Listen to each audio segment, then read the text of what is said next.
मसूरी में आपदा को लेकर की गई नगर पालिका में एक बैठक। खबर विस्तार से। खबर जनपद देहरादून के मसूरी से है, जहां नगर पालिका सभागार में पालिका अध्यक्ष मीरा सकलानी की अध्यक्षता में आपदा को लेकर बैठक का आयोजन किया गया, जिसमें नाले खालों पर अतिक्रमण के साथ ही नगर पालिका की भूमि पर अवैध रूप से कब्जा करने वालों के खिलाफ भी कार्रवाई की जाएगी। वहीं नगर पालिका के कर्मचारियों की छुट्टी भी रद्द कर दी गई है। रविवार के दिन भी कर्मचारियों और अधिकारियों को आपदा प्रभावितों की समस्याओं के समाधान के लिए कार्य करना होगा। देहरादून से मसूरी आने वाले पालिका के कर्मचारी अब मसूरी में रहकर ही कार्य करेंगे। पालिका की बैठक में सभी सभासदों और जनप्रतिनिधियों ने बैठक में अपने सुझाव दिए। आपदा से प्रभावित लोगों की मदद के लिए कार्य करने की बातें कही। इस मौके पर नगर पालिका अध्यक्ष मीरा सकलानी ने कहा कि सभी सभासद और अधिकारी आपदा प्रभावित क्षेत्र का दौरा कर रहे हैं। इस समय सबसे पहली प्राथमिकता आपदा प्रभावितों को सहायता उपलब्ध कराना है, लेकिन नगर पालिका की भूमि और नाले खालों पर कब्जे को बर्दाश्त नहीं किया जाएगा। उनके खिलाफ सख्त से सख्त कार्रवाई की जाएगी। 15 तारीख से फील्ड में घूम रही हूँ और जिस तरीके का नुकसान पूरे क्षेत्र में हुआ है मसूरी नगर पालिका के अंतर्गत, उसको देखते हुए आज बोर्ड की एक आकस्मिक बैठक बुलाई गई है। क्योंकि जैसा हम सभी जानते हैं कि बोर्ड से जब तक चीज़ें पास नहीं होगी हम कोई भी काम नहीं कर सकते हैं। तो इसलिए आज हम लोगों ने ये आकस्मिक बैठक बुला करके जो पालिका की संपत्तियां जो नष्ट हुई है इस आपदा में, उन पे किस तरीके से हम लोग त्वरित कार्रवाई कर सकें, इसी के तहत ये आज पालिका की बैठक बुलाई गई थी, जिसके तहत सभी सदस्यों ने जो वार्ड नंबर 1 है जहाँ ज़्यादा नुकसान हुआ है, उसके लिए सभी सदस्यों में सहमति बनी है कि वो वहाँ पर पालिका को बहुत तेज़ी के साथ काम करना चाहिए। दूसरा, यहाँ पे एक हम लोगों ने एक समिति का गठन भी किया है, जिसमें हमारे टीएस रहेंगे, हमारे जेई रहेंगे, ड्राफ्टमैन रहेगा। वो 2 दिन के अंतर्गत हमको एक रिपोर्ट सौंपेंगे, क्योंकि पूरे क्षेत्र से ये भी शिकायत आ रही है कि किसी के घर की अगर दीवार भी टूटी है तो लोग कह रहे हैं कि पालिका की दीवार है, पालिका इसकी को देगी। तो हम लोगों ने टीम गठित कर दी है, जो जाकर के 2 दिन के अंदर अंदर ये रिपोर्ट देगी कि ये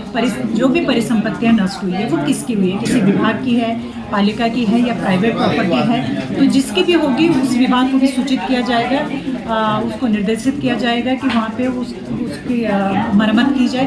अगर प्राइवेट प्रॉपर्टी होगी तो उसमें पालिका कुछ भी नहीं कर पाएगी, लेकिन हाँ, पालिका की संपत्ति होगी या पालिका की संपत्ति की वजह से किसी प्राइवेट प्रॉपर्टी को नुकसान होगा तो उसकी भरपाई पालिका करेगी। ये आज बोर्ड में निर्णय लिया। वार्ड नंबर 6 की सभासदा ने यहाँ पे एक क्वेश्चन रेज किया था कि 12 कैंची में मकान क्षतिग्रस्त हुए हैं, लोग परेशान हैं। मैं उनसे यही मैंने आज यहाँ पे एक बात जरूर रखी है और पूरा बोर्ड की सहमति इस पे है कि जहाँ पे अतिक्रमण हुआ है वैसे भी बहुत सेंसिटिव जोन है, और इस तरीके की आपदा जब पूरा शहर आपदा से ग्रसित है और वहाँ भी अगर किसी तरीके की कोई घटना घटती है तो उसके लिए पालिका बिल्कुल भी जिम्मेदार नहीं होगी, क्योंकि अतिक्रमण वाली जगहों पे हम ये प्रोटेक्ट बिल्कुल नहीं करेंगे कि लोग उसको और वहाँ पे अपनी संपत्तियों का विस्तार करें। इसलिए मैं आपके माध्यम से भी ये कहना चाहूँगी कि जो पालिका की संपत्तियाँ और जो सेंसिटिव जोन है वहाँ पे आप लोग ना तो किसी तरीके के टीन सेट बनाएं,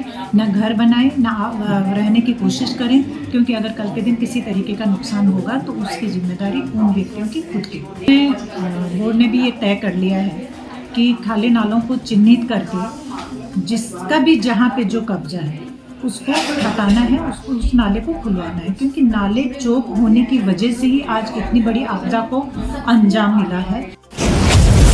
मखरेती गांव के अंदर जो आपदा आई है उसके प्रति हम गहरी संवेदना व्यक्त करते हैं और यथाशीघ्र हम जो है उनको एक राहत सामग्री पहुंचाने जा रहे हैं। हम ये कहते हैं कि आज मसूरी एक रोड टूटी, 2 जगह टूटी, मसूरी पैक हो गया। ऐसा क्यों? ये गलत है, क्योंकि हमारे पास संपर्क वैकल्पिक मार्ग होने चाहिए, जो कि वैकल्पिक मार्ग सबसे बढ़िया मार्ग हमारा किमाड़ी है। किमाड़ी राजनीतिक कारणों से आज तक नहीं बन पाया है, मैं इस पर शब्दों में कहूँ अगर मैं कहूँ तो। और कोलू खेत और जड़ीपानी का जो मार्ग है वो सबसे उचित मार्ग था, उसमें जो है अगर वैकल्पिक व्यवस्था के लिए यथाशीघ्र तैयार होना चाहिए। और यही अभी बोर्ड ने संबंधित अध्यक्षा जी ने भी तय किया कि ये मार्ग यथाशीघ्र बने। और उसके बाद में जो आपदा के जो राहत कार्य है हम कहते हैं सारी नगर पालिका सब करने में सक्षम है और उसकी जो जीरो टॉलरेंस की तर्ज पे माननीय सभासद, माननीय अध्यक्ष, माननीय अधिशासी अधिकारी द्वारा जो भी प्रस्ताव जाए इनके द्वारा जाए, फिर एसडीएम को जाए, डीएम को जाए, तब राहत सामग्री उन तक मिले। ऐसा नहीं कि भारी बात। इसमें क्या है कि संबंधित जो भुक्तभोगी जो उसका वो है उस तक सही रूप से नहीं पहुंच पाती हमारी। अब मैं बात करता हूँ, जो सबसे बड़ी आपदा आती है हमारी मसूरी शहर में नालों की वजह से। आज हमने अध्यक्ष जी से एक निवेदन किया है कि समस्त सभासदगण अपने अपने क्षेत्र के नालों की एक रूपरेखा दे दे। टोटल उनके क्षेत्र में कितने नाले हैं और कितने खुले हुए हैं और कितने बंद हैं और कितनों पे अतिक्रमण हो रखा है। तो जो खुले हुए, जो बंद पड़े उन्हें खोला जाए और जिन पे अतिक्रमण हो रखा है उन पे नोटिस दिया जाए, उनको टाइम दिया जाए, बाकायदा टाइम बाउंड के साथ उनको वो अपने नाले खोले। और नालों के अंदर एक और बड़ी बात मैं बताऊं, नाले के स्टार्टिंग में एक अभी नई टेक्नोलॉजी चली है, उसमें जाली लगाई जाए। उस जाली से क्या होता है कि पानी तो चले जाता है, बोतल वगैरह ये सब रुक जाती है। और ये व्यवस्था विष्णु पैलेस होटल के अंदर है। उसी के तहत अगर हम काम करें तो हमारे नाले बंद नहीं होंगे।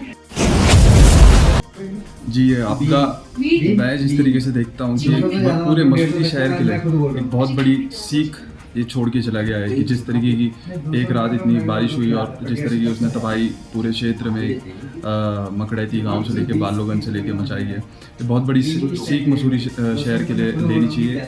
और आने वाले टाइम में हमें अपने ये पहाड़ हमें चिन्हित करने पड़ेंगे, डिटेल जियोलॉजिकल स्टडी हमें कंडक्ट करानी पड़ेगी कि आने वाले टाइम में ऐसे कौन कौन से पहाड़ हैं कि जो इस इतनी बड़ी आपदा ला सकते हैं, या फिर क्या इसके पीछे के क्या एग्जैक्ट रीज़न थे कि जिस वजह से ये आपदा इतना बड़ा इन्होंने एक डेंजरस सा मुँह लिया है। तो और बरसात से मेरे को लगता है कि न जाने और कितनी आपदाएं अभी आनी बाकी है।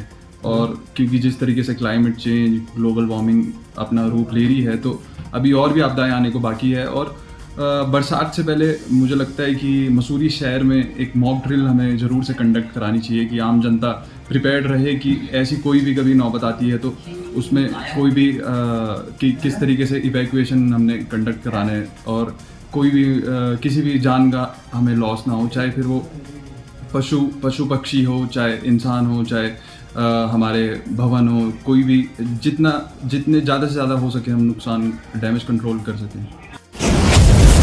आज की बोर्ड मीटिंग के लिए मैं माननीय अध्यक्ष जी का, ईओ सर का और सभी वार्ड मेंबर्स का धन्यवाद करना चाहूँगी। आपदा के तहत सबसे ज़्यादा जो क्षति हुई है वो झड़ी पानी वार्ड में हुई है। बात करते हैं मकड़ैती की। मकड़ैती गांव में बादल फटने के कारण हमारे 3 परिवार बेघर हो गए और साथ ही 5 दुकानें भी मलबे में तब्दील हो गई। हाँ, हमारी बोर्ड मीटिंग में ये डिसाइड हुआ कि हम उनमें पुनर्वास करेंगे और उनको कहीं ना कहीं विस्थापित करेंगे। साथ ही हमारा मकड़ैती का जो मुख्य मार्ग है, मुख्य मार्ग में लगातार लैंडस्लाइड हो रही है। लैंडस्लाइड के लिए वहाँ सुरक्षा दीवार लगना अति आवश्यक है, क्योंकि आपदा का कहर जारी है। किसी ने को अगर गांव तक पहुंचना होगा तो मार्ग हमें क्लियर चाहिए, तो वहाँ पे सुरक्षा दीवार लगना अति आवश्यक है। साथ ही शनि मंदिर के पास हमारा एक नाला है जिसमें कम से कम 20 से 30 व्यक्ति प्रभावित हो सकते हैं यदि वो नाला नहीं बना, तो उस नाले को बनाना अति आवश्यक है। बात करते हैं कोल्लू खेत की। कोल्लू खेत में मज़ार के पास जो लैंडस्लाइड हुई है उसने मज़ार वाली रोड और नीचे जो हमारे गांव की मुख्य रोड है उसे प्रभावित किया है। साथ ही साथ मज़ार के पीछे जो 3 परिवार हैं, बारात घर में पुस्ता न लगने के कारण उनके घरों में आंगन में आगे क्रैक्स आ गए हैं, उस दीवार का बनना भी अति आवश्यक है। झड़ी पानी की बात करते हैं तो झड़ी पानी सेमवाल जी के घर से जगमोहन जी के घर तक पूरी रोड में क्रैक आ गया है और वो लगातार वो रोड अभी भी धंसती जा रही है।